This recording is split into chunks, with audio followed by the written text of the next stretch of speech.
Je ne sais pas où commencer. Je ne sais pas comment me lancer. Dans quel business? J'ai essayé le e-commerce. Mais vraiment, avec les produits que j'ai testés, ça ne me donne pas comme je voudrais. Qu'est-ce que je fais? Et cette question m'amène à ce dicton qui dit, on est toujours mieux servi que par soi-même. Lorsque tu as faim et tu vas te servir, ce n'est jamais pareil que lorsqu'une personne te sert. Cette question, la meilleure personne qui puisse vraiment t'orienter par rapport à ton histoire personnelle est en toi. C'est cette force qui est en toi, qui est censée te guider par rapport à ce que tu es censé faire.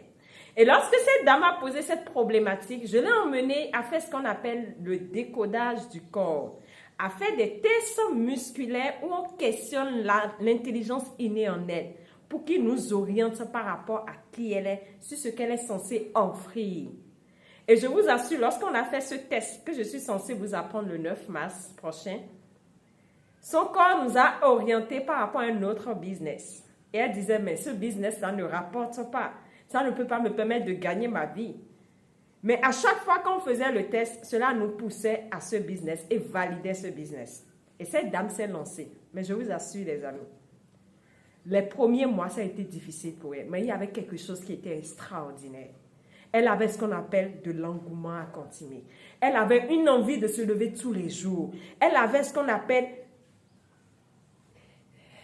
une certaine détermination pour toujours avancer dans ce domaine parce que ce qui la poussait était au-delà de l'argent.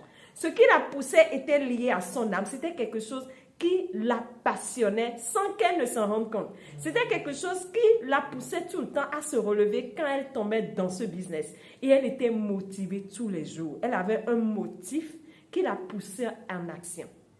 Malgré qu'au début, elle ne gagnait pas. Et cette dame, elle a pris minimum 1 an avant de commencer à vraiment remarquer l'impact sur le plan financier. Et elle me dit ceci, waouh, je commence à voir la différence entre quand tu te laisses guider de l'intérieur que quand tu te laisses guider par l'extérieur en matière d'idées de business. Tout business demande de défis. Tout business demande à ce qu'à des moments donnés, tu tombes. Mais qu'est-ce qui te pousse à te relever? C'est quand vraiment tu es connecté à l'intérieur. Quand tu es poussé de l'intérieur à avancer à chaque instant, à faire un pas de plus, à faire un pas de plus. Et c'est ce qui a fait la différence dans sa vie. Parce qu'elle a accepté prendre du recul, s'écouter, voir dans quoi moi, en face, par rapport à qui je suis, je peux m'orienter et offrir aux autres. Elle a accepté faire le pas. Elle a accepté avancer. Et c'est comme ça que tu es censé faire. Revenir à toi.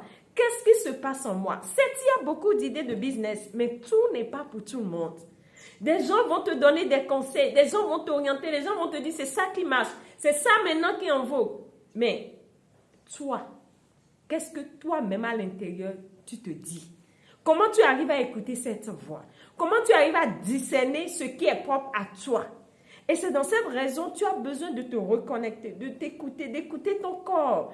Parce que le corps ne ment pas, les amis. Il y a une intelligence innée qui dirige ton corps, qui fait que tu es censé rester en harmonie avec ton plan de vie. Que tu le veuilles ou pas, le mental n'interfère pas. Et lorsque tu prends du recul pour écouter qu'est-ce que l'intelligence en moi veut me dire, tu sais faire ce qu'il faut, tu sais prendre les bons choix et tu sais ce que tu dois faire. Tu es inspiré. Des fois, quand tu es dans la problématique de « je ne sais pas ce que je dois faire, par où je dois commencer », tu manques d'inspiration. L'inspiration est un état d'être. Ça se passe à l'intérieur. Et quand tu es vraiment connecté, tu as l'inspiration qu'il faut, tu poses le pas qu'il faut et je t'assure, tu sais maintenant comment il faut que tu avances petitement par rapport à qui tu es. Et c'est comme ça qu'on crée de l'impact dans sa vie. C'est comme ça qu'on crée de l'impact autour de soi. Raison pour laquelle ce séminaire du 9 mars prochain est censé t'aider à découvrir minimum 7 différents tests musculaires que tu es censé mettre sur pied pour mieux écouter ton intuition, pour mieux écouter ce qui se passe en toi et pour valider un certain nombre de choix déterminants dans ta vie. Et cela va te permettre de gagner du temps. Et sincèrement, rappelle-toi d'une chose, le meilleur guide qui soit a toujours été à l'intérieur de soi. Il te connaît mieux que toi-même. Il a une vision de 360 degrés. Raison pour laquelle reconnais-toi l'essentiel et avance beaucoup plus facilement. Si tu as envie d'en apprendre plus, je te donne rendez-vous tous les vendredis à 21h GMT plus 1 du Bénin pour un live où on te partage des astuces qui peuvent vraiment t'aider à mieux écouter ton intuition, à mieux écouter ce qui se passe en toi pour te réorienter dans la vie. Rejoins-nous pour les lives et tu en apprendras énormément.